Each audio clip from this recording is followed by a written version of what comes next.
We are in studio. Kris Abel is with us, our very own Uncle Geek, and this week's segment is brought to you courtesy of Pet Prints 3D. They know your pet is one of a kind, and to confirm that is Ashley Saunders, the brand manager of Pet Prints 3D. And Kris is going to talk to you, but I want to know how you connected with this company, first of all.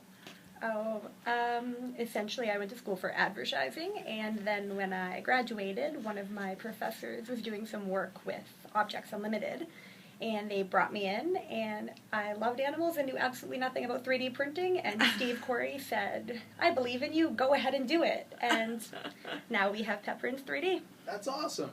We've been talking about your company, and it's such a unique service. It's a 3D printing Canadian company, and what they do is that you send them photographs of your pet, your dog or your cat, and they use it as reference material to create a computer model from which they print a photorealistic 3D model of your little dog, your cat. And what I wanted to ask you about is the reaction that you get from people when you talk about this service, because it's new, and especially for the average person out there, they may have heard of 3D printing in the news, but they may not know exactly what that is. You have the task of going to a lot of these trade shows. When you mention what it is you do, are you finding that people, are they aware of 3D printing? Do they understand it at first? What's the reaction like?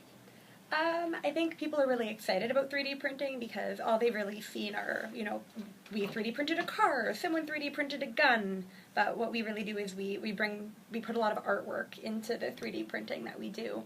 And when people see the sign at trade shows that say, "We 3D print custom models of your pet," they rush over and go, "You're serious? You can do that?"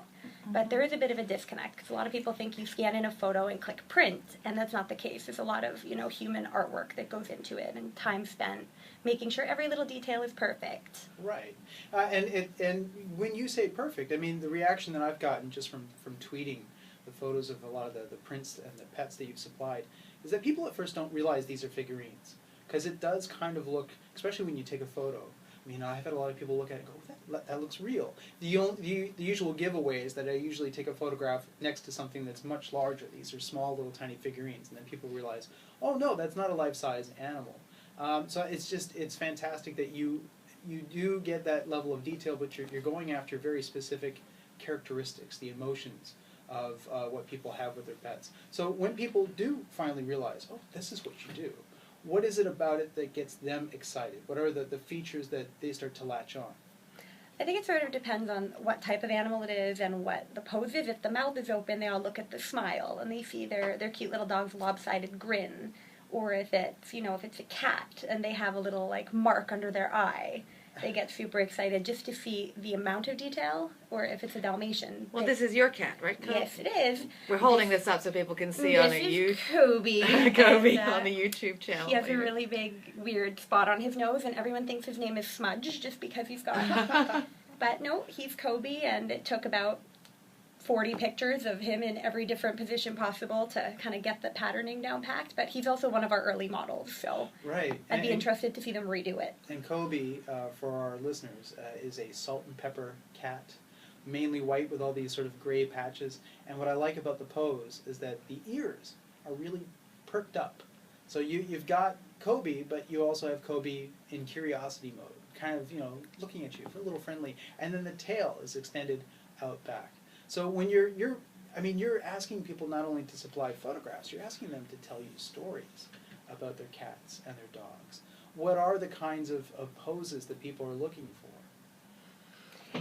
Some people come to us and they have absolutely no idea what they want, and other people are like, "Oh, my cat always lies on his back, can you do that?" Or, "I've never ever seen my dog do downward dog, but I think it would be really cute." So some of the time we don't even get a photo of the animal in the pose, but we do get a series of other photos, and we can extrapolate and create any pose that they want. And this, I think, a lot of people have to understand is this doesn't necessarily have to be a living animal. If there's an animal that a member of your family has had that was, much loved pet from years gone by, and you have enough photographs, your artists can really bring out that distinct personality of the pet, right? Yeah, I would say at least 50% of our clients so far have been pets who are no longer with us anymore, and the reaction when they open up their model is they cry because they haven't seen their pet in maybe it's recent. Usually it's a little bit longer because they have to get through the initial shock Really? of losing their pet. And really, do people actually cry when they Yes. see this?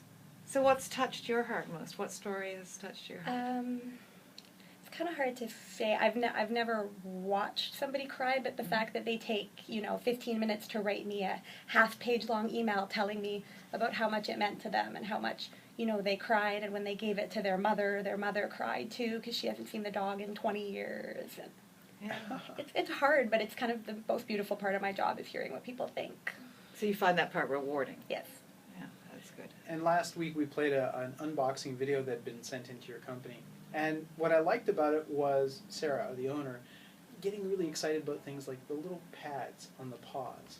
And what are the kind of details that get picked out that people really kind of latch on to?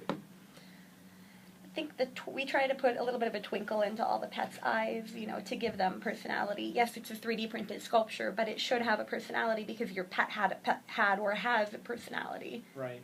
And I noticed that, like, if you go to the store and you buy little animal toys, the one thing that's very different that your company manages to capture on the dogs in particular are eyebrows. I find the eyebrows very expressive.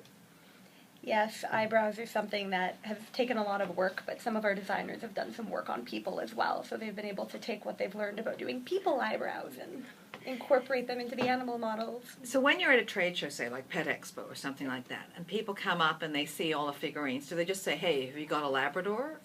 A lot of the time that's what happens. They're looking and then they'll look kind of disappointed and we're like, can we help you with something? And they're like, oh, you don't have a Rottweiler. And we're like, no, but we can make your Rottweiler. So they think it's just a statue, like Yeah. any other statue. They don't realize that it could be their dog. No, they don't. But then as soon as you kind of give them that, they want to have the conversation with you. They're like, oh my gosh, how is this possible? How do you do it? How can I get one?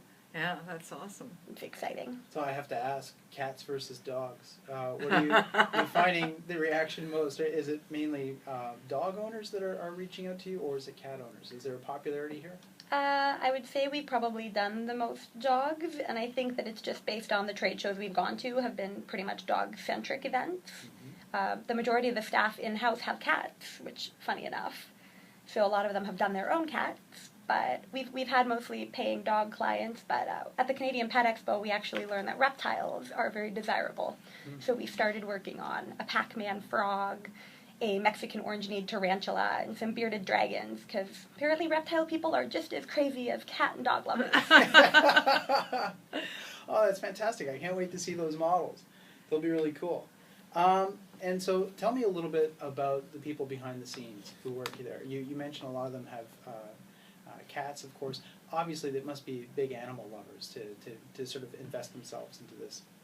Yeah, I would say everyone in-house is a huge animal lover. If they don't have a pet, it's not because they don't want one, it's because they just don't have the means to take care of one, and nobody wants to get a pet that they can't give all of their love and affection to, so every single person from the design stage all the way up to like packing it in a box to ship it to you takes amazing care of it, because if it was our pet and our pet model got broken, we would all be absolutely devastated. Kris broke his model of Yeah. him. The finger came off, which I have to tell you, picking your own finger up off the carpet is a bit of a surreal experience, but, that's fine. What are some of the things that you've heard that people are doing with their pets? Other than, are they just enjoying them, or do you see little, pet travel documentaries from across the world? A lot of people will either send us, links to their social media pages when they're sharing it. Some people will just send us testimonials with a photo of their pet on their desk.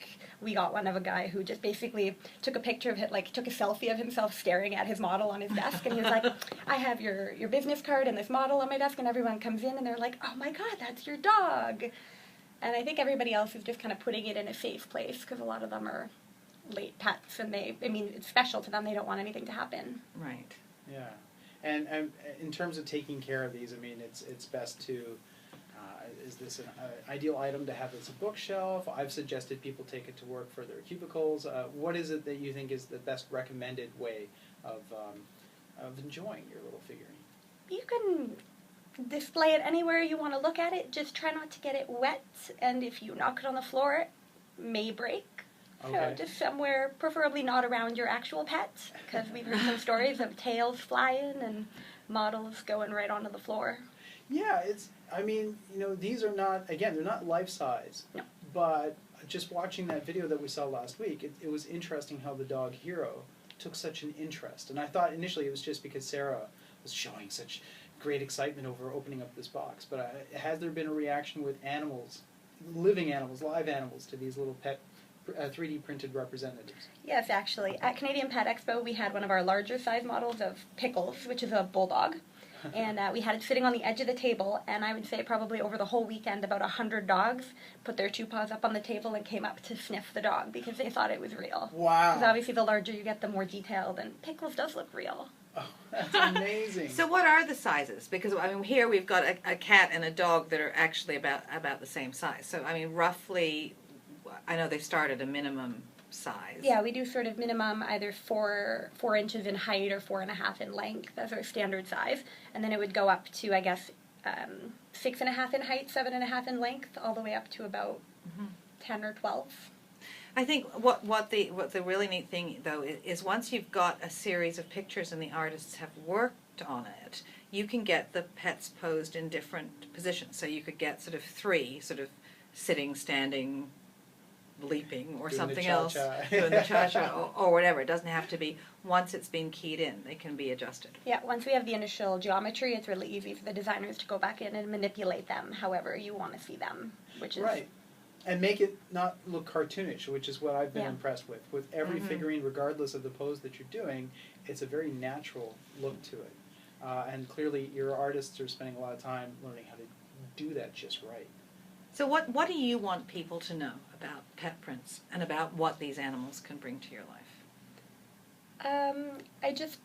I want people to know that, it's real people that are working on their models and real people that are animal lovers, so we know that you care about your pet, and to that same extent, we care about giving you the best possible representation of your pet, because if you don't like it, not only have we not done our job, but the design team is devastated because they've poured their heart and soul into it to give you Kobe or to give you Milton, and you have to love it. If you don't love it, send it back because we'll redo it until you're 100% happy. And I love that you've That's awesome. memorized the names of all the pets. That we've been snapping pictures of them. She knows them all. I know. I do. I'm the initial point of contact between the client and the company, so every pet we've done since I started in April, I know the names. Yeah, and I think the real seal of quality is that with each of these pets, when I walk into the room, I get the sense that they're going, hi, and that it should be there, which is different from other sort of toys. It's like, I want that, hi, Kris, as soon as I walk in, and your figurines do that. Like your actual dog would. That's Came home. Ashley Saunders, thank you very much. If you want to find out more, we have a blog from Ashley on our website, which is WhatSheSaidRadio.com, and also there is a link on that website. And if you're interested in getting one of your Pet Prints 3Ds, they have actually given us a 15% discount. All you have to do is put What She Said in. So we thank you for that, as do our listeners and our followers on social media. Click the channel subscribe button for full-length interviews and more from What She Said here on YouTube.